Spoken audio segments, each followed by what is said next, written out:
सबको मेरा प्यार भरा नमस्कार। डिस्कवरी ऑफ स्पिरिचुअल इंडिया के इस कार्यक्रम में मैं आपको स्वागत करता हूं। ये कार्यक्रम एक बार फिर हम हरिद्वार की पावन धरती से कर रहे हैं। आज हमारे साथ में हमारे स्टूडियो में जगत गुरु रामानुजाचार्य बालक स्वामी केशवाचार्य जी महाराज जुड़े हैं और हम महाराज जी के साथ में बहुत सारे ऐसी चर्चा करेंगे जिससे आपको ज्ञान मिलेगा, आपको मार्गदर्शन मिलेगा और आपकी सारी भ्रांतियाँ दूर होंगी। तो सर्वप्रथम मैं महाराज जी का स्वागत करता हूँ। महाराज जी, आपका बहुत बहुत स्वागत है। आपने अपना बहुमूल्य समय निकाला और हमारे स्टूडियो में हमारे दर्शकों के लिए आप आए, इसके लिए हम आपका स्वागत करते हैं और धन्यवाद भी देते हैं महाराज जी। महाराज जी, जो ये हमारा कार्यक्रम है डिस्कवरी ऑफ स्पिरिचुअल इंडिया, इस कार्यक्रम के ज़रिए हम लोगों की जो भ्रांतियाँ हैं, लोगों के जो मिसकंसेप्शंस है वो दूर करने की चेष्टा करते हैं। या तो लोगों ने जो हमारे धर्म ग्रंथ है, हमारे जो महापुरुषों के जो वचन थे, या तो उन्होंने समझा ही नहीं पूरा अच्छी तरह से, अगर समझा भी है तो आधा अधूरा समझा है। बहुत कम लोग हैं भारत में जिन्होंने हमारे धर्म ग्रंथों को अच्छी तरह से अंडरस्टैंड किया है। तो हम इस कार्यक्रम में हमारी यही कोशिश रहती है कि हम महापुरुषों को बुलाएं, महापुरुषों से हम डिस्कशन करें और हमारे यूथ के लिए, हमारे जो सनातन धर्मी हैं उनके लिए ऐसे कोई बिंदु उठाए, ऐसे पॉइंट्स उठाए जिस पर डिस्कशन करके उनकी भ्रांतियाँ दूर हो जाए। महाराज जी, सबसे पहले मेरी भी ये जिज्ञासा है और हमारे दर्शकों की तो है ही है जिज्ञासा। एक बहुत ही इम्पॉर्टेंट पॉइंट आता है, एक व्यक्ति को जन्म क्यों लेना पड़ता है? और परमात्मा जब है, पूरी सृष्टि तो परमात्मा ने ही बनाई है। परमात्मा ने लाखों लाखों सालों से इस सृष्टि को परमात्मा चला रहे हैं। कुछ को हमारे मानव के रूप में जन्म दिया है, कुछ को जानवरों के रूप में जन्म दिया है, कुछ को परिंदों के रूप में जन्म दिया है, कुछ को जो फिश है या वाटर एनिमल्स है उनके रूप में जन्म दिया है, पेड़ पौधे हैं, अलग अलग जातियां हैं। अच्छा, मानव में भी क्या है महाराज जी कि जो इंडिया में रहते हैं वो भी अलग है। साउथ इंडिया में लोग अलग कलर के हैं, अलग भाषा है। नॉर्थ इंडिया के लोग अलग तरीके के हैं। जो अमेरिका में रहते हैं वो भी परमात्मा के ही बच्चे हैं। वो उनकी वेशभूषा, उनकी शक्ल, उनके बोलने चालने का, खाने पीने का ढंग सब अलग है। जो अफ्रीका में रहते हैं उनका अलग अलग बना दिया है। तो परमात्मा ने जब ये सृष्टि बनाने का सोचा होगा तो उनको ऐसा आइडिया क्यों आया होगा महाराज जी? उन्होंने क्यों ऐसा कि आदमियों को अलग बनाओ, परिंदों को अलग बनाओ, जानवरों को अलग बनाओ, पेड़ पौधों को अलग बनाओ? क्या उद्देश्य रहा होगा महाराज जी? ईश्वर ने अपने संसार की स्थिति को बराबर करने के लिए चेतन और चेतन दो तरह की सृष्टियां की, क्योंकि बैलेंस बनाना उसको।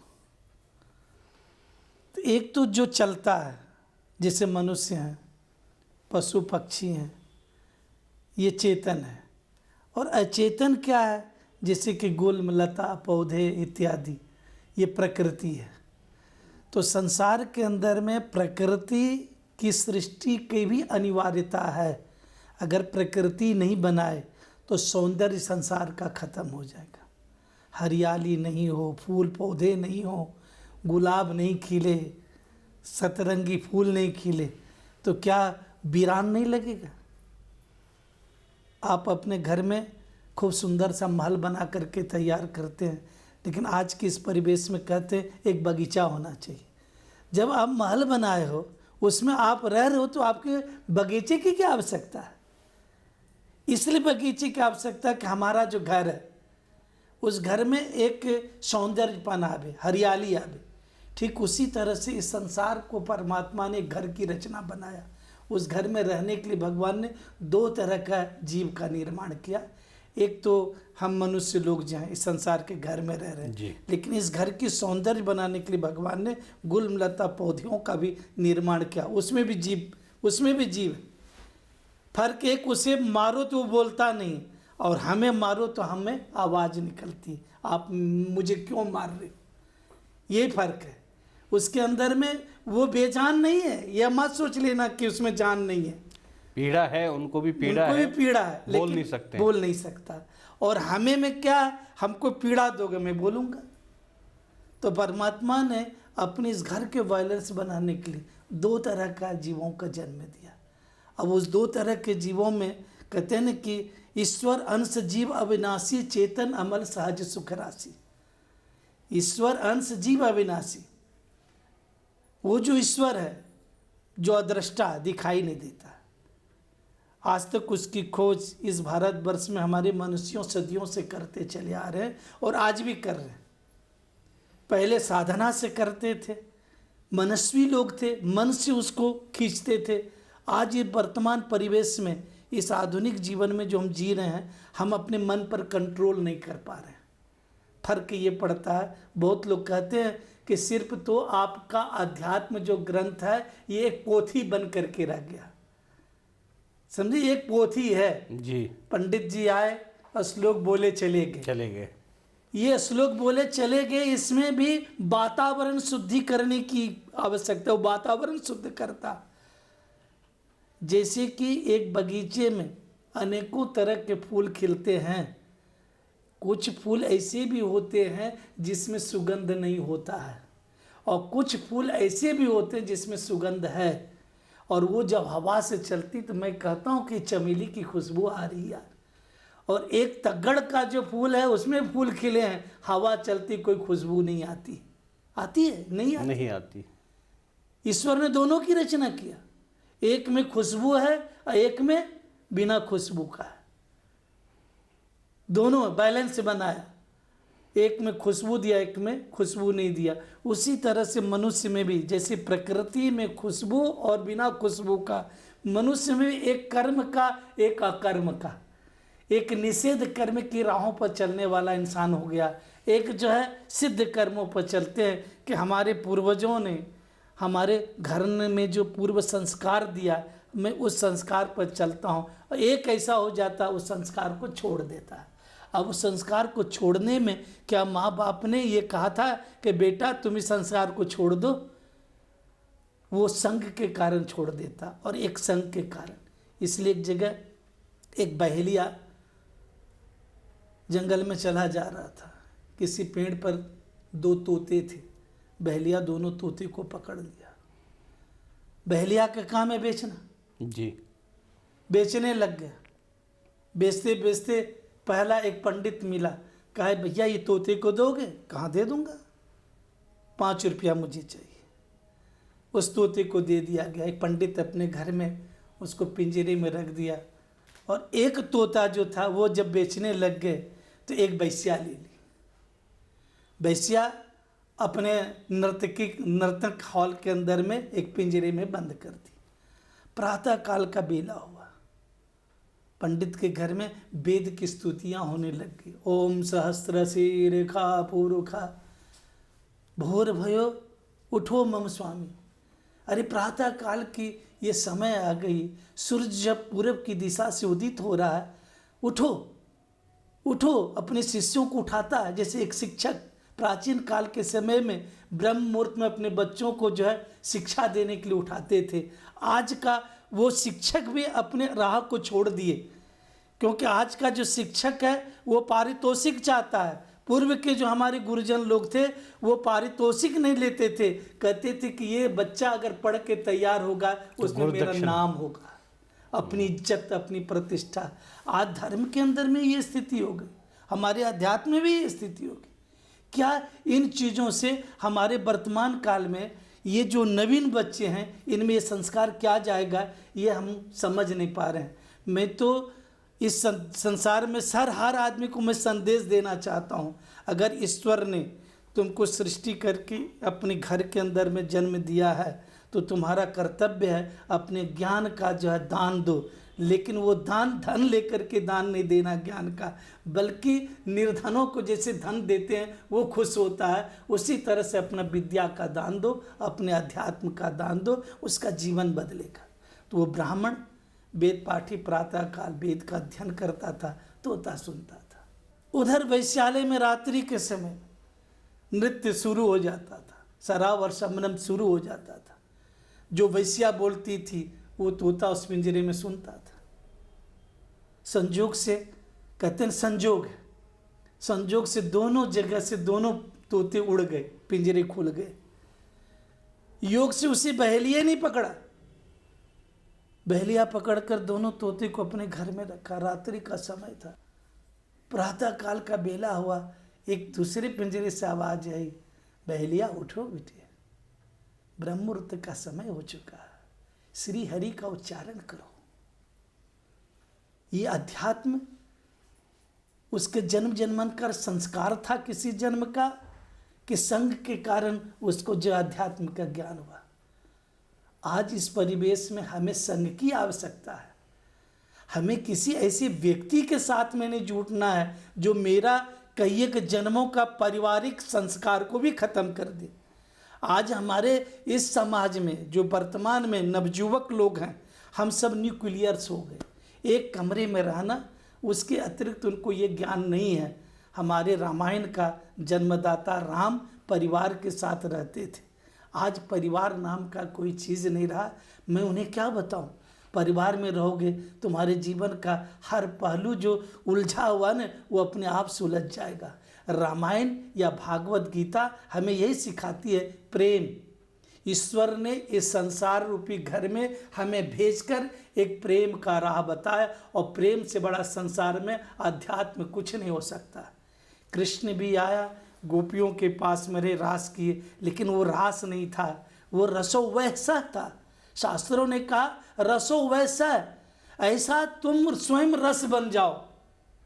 जब रस बनोगे तो द्रवीभूत होगे, समझे न, पिघलोगे। जब तुम पिघलोगे तो दूसरे जगह सूखा है ना, उसको भी तुम गीला कर दोगे। यही प्रेम की धारा है। महाराज जी, यहाँ पर एक प्रश्न ये आता है कि परमात्मा ने तो रचना की है, जैसे आपने कहा है कि रचना परमात्मा ने खुद स्वयं की है। अब एक बालक है जो मान लीजिए जन्म लेता है, उन्होंने जन्म लिया और सभी की अपेक्षा यही रहती है कि बालक जब आगे बड़ा होगा तो बहुत बड़ा नाम करेगा, अच्छा काम करेगा संसार में।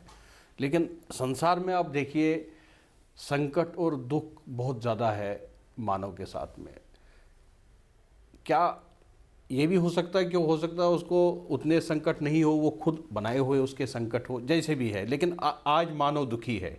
तो ये छोटा बालक जो है, ये जब आहिस्ता आहिस्ता बड़ा हो जाता है, यही समाज, यही परिवार उसको बहुत सारी चीज़ें सिखाता है। स्कूल में जाता है, वहाँ भी बहुत सारी चीज़ें इनको सिखाई जाती है, समाज भी इनको सिखाता है। बड़ा होकर उनको ये समझ आता है कि यार जो मैंने सीखा है वो सही नहीं सीखा है। कहीं कहीं पर उनको ये भी समझ आता है कि जो मैंने सीखा है वो सही सीखा है, कहीं पर समझ आता है कि जो मैंने सीखा है वो सही नहीं सीखा है। तो वो भ्रमित हो जाता है। तो जैसे उनको ये बताया जाता है कि भाई अब आप काम, क्रोध, मोह, लोभ, अहंकार, राग, द्वेष, मात्सर्य, इससे बाहर आ जाओ। तो उनको ये समझ आता है कि मैंने तो 20 साल की लाइफ निकाली, 25 साल के जीवन निकाल दिया, मैंने 30 साल का जीवन निकाल दिया, अभी तक तो मुझे किसी ने ये तो कहा ही नहीं था कि ये दुश्मन है, 5 आपके शत्रु है ये सभी। फिर उनको ये भी समझ आता है कि कोई उनको कहता है कि मंदिर जाना चाहिए, पूजा करना चाहिए। कुछ लोग उनको कहते हैं कि नहीं यार ऐसा कुछ नहीं है, मंदिर नहीं जाना चाहिए। कुछ लोग उनको ये कहते हैं कि आप अंगूठी पहनो तो आप रातों रात करोड़पति बन जाओगे। कुछ लोग ये कहते हैं कि आप इस तरीके के वास्तु चेंज करो, मकान तोड़ दो तो आपका सुखी जीवन होगा। तो ओवरऑल जो है एक आदमी कंफ्यूज्ड हो चुका है महाराज जी। क्या ये परमात्मा ही करवाते हैं कि ये खुद एक मानव का बनाया हुआ सारा झंझट है? देखिए, ये कंफ्यूज जो शब्द है ना, ये ईश्वर का बनाया हुआ नहीं है, मैं स्वयं बनाता हूं। जैसे कि 2 तरह के कीड़े होते हैं जी।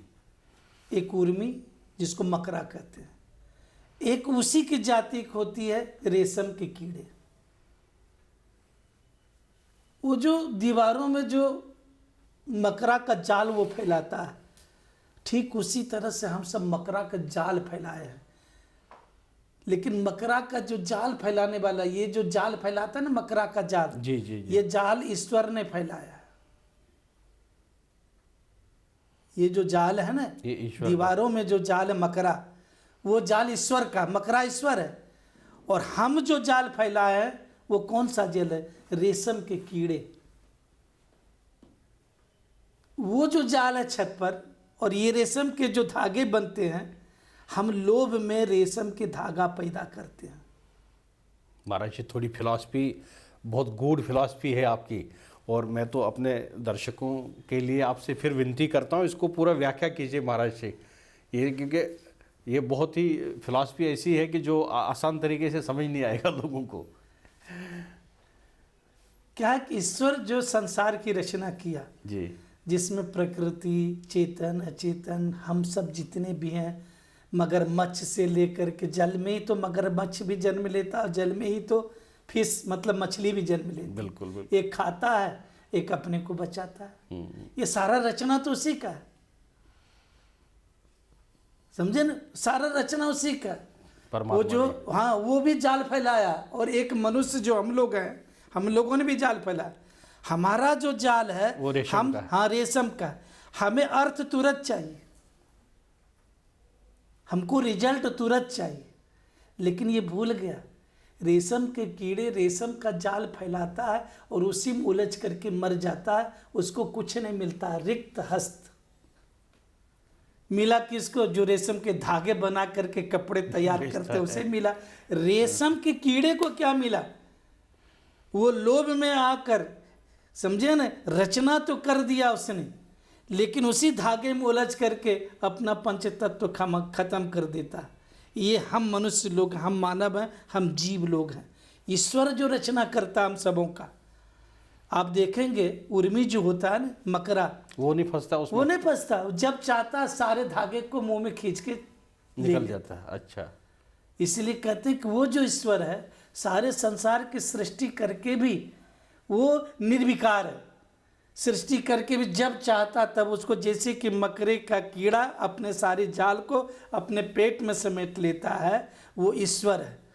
और हम लोग जो संसार के अंदर में जीव आए, हम लोग क्या दे, कीड़े का तंतु तो तैयार करते हैं, लेकिन भूल जाते हैं कल मैं इसी में उलझ करके मिट जाऊंगा।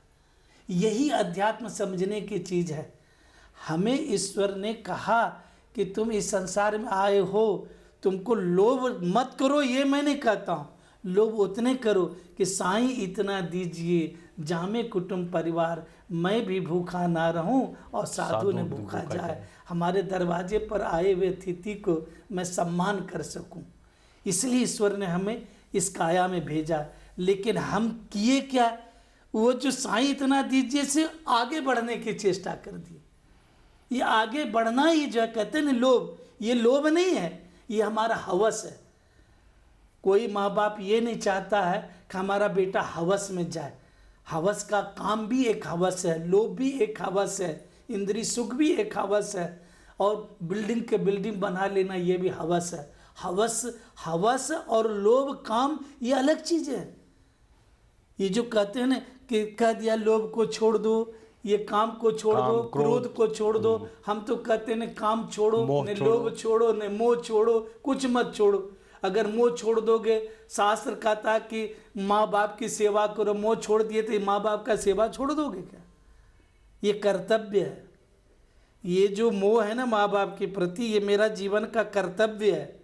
ये कर्तव्य हमें अध्यात्म है क्या चीज़?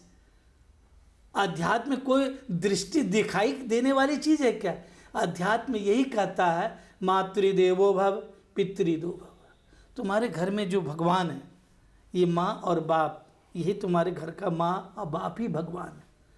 तुम्हारे से जो श्रेष्ठ लोग हैं, इनका सम्मान करो। क्या सम्मान करना ये भी लोभ है क्या? ये लोभ नहीं कहलाता है।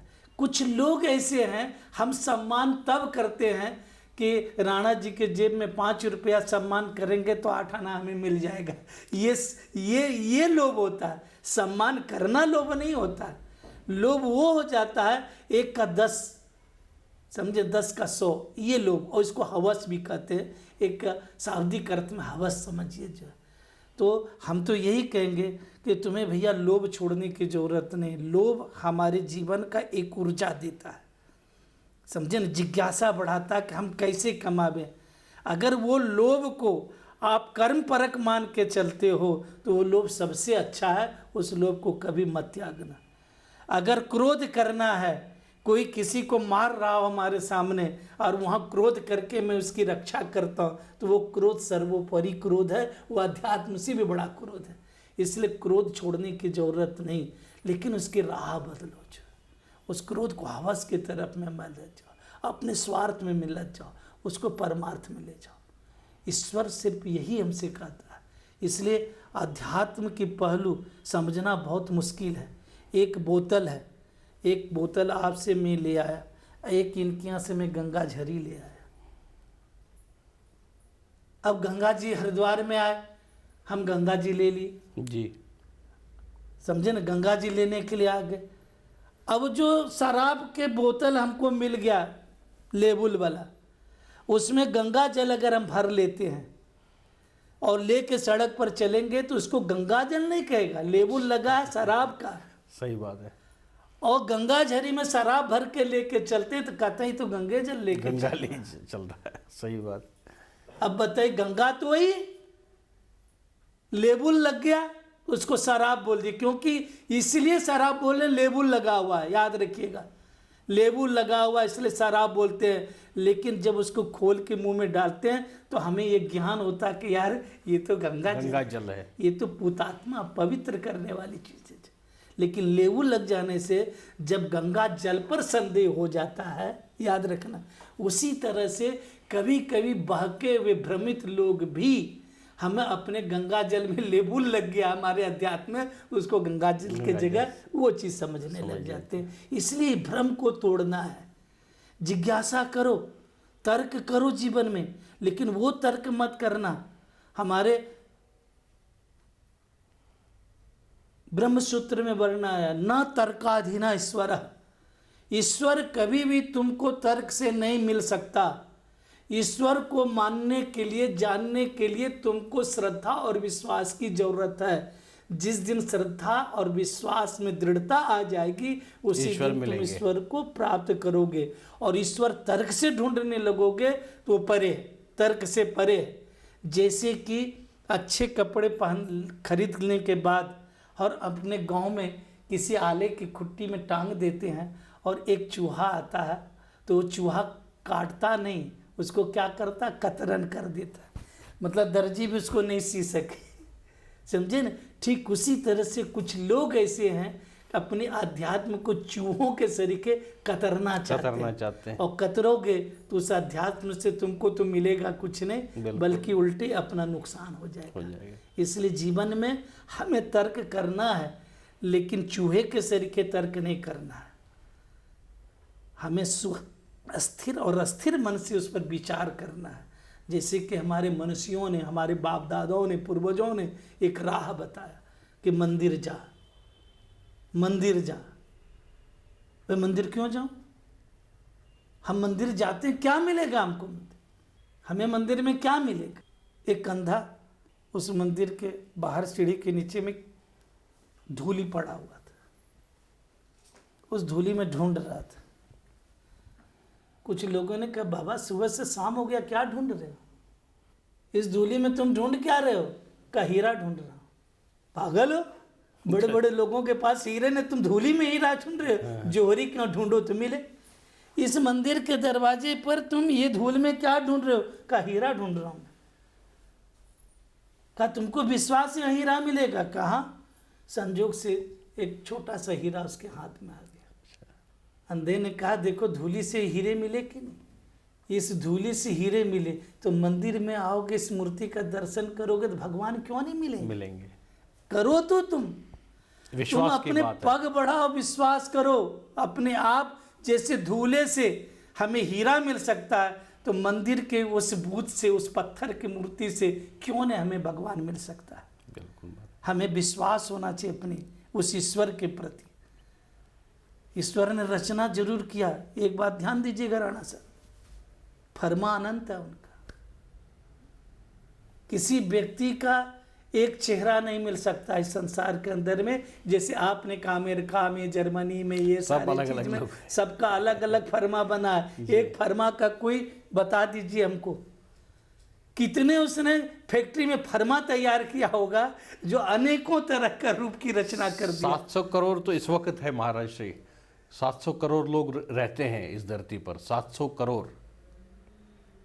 700 करोड़ फर्मा बना के तैयार किया, लेकिन एक चीज याद रखिएगा, एक दूसरे से उसने कोई खून का रंग सबका एक दिया, एक दिया है। मांस एक दिया, नस नाड़ियां एक दिया, चेहरे अनंत हैं, लेकिन इसकी खून, उसकी आत्मा एक ही है सब। वो उसमें कोई आत्मा फर्क नहीं। अगर विश्वास रखे तो परमात्मा के दर्शन हो सकते हैं। महाराज जी ने बहुत ही सरल शब्दों में आपके सामने में दो फिलॉसफीज रखी, एक तो मकड़ी का जाला और एक रेशम का जाला। महाराज जी ने अभी तक ये बताया है कि जो परमात्मा है वो जैसे मकड़ी खुद अपना जाला बनाता है लेकिन उसमें फंसते नहीं है, वैसे परमात्मा है। और जो हम लोग हैं, जो संसारी व्यक्ति है, वो रेशम का जाला बुनता है और खुद ही उसमें फंस के खुद ही मरता है उसमें। तो महाराज श्री ने यह भी कहा कि काम, क्रोध, मोह, लोभ, अहंकार, राग, द्वेष और मात्सर्य, ये तो हमारे दुश्मन है तब जब हम इनको गलत तरीके से इस्तेमाल कर लेंगे। अगर हम इनको लिमिटेशन में इस्तेमाल करते हैं, सही सार्थक रूप में इनका हम यूज़ करते हैं, तब ये हमारे दुश्मन नहीं हो सकते हैं। यहाँ पर ये चर्चा जारी रहेगी। हम एक छोटे से ब्रेक के लिए यहाँ रुकते हैं।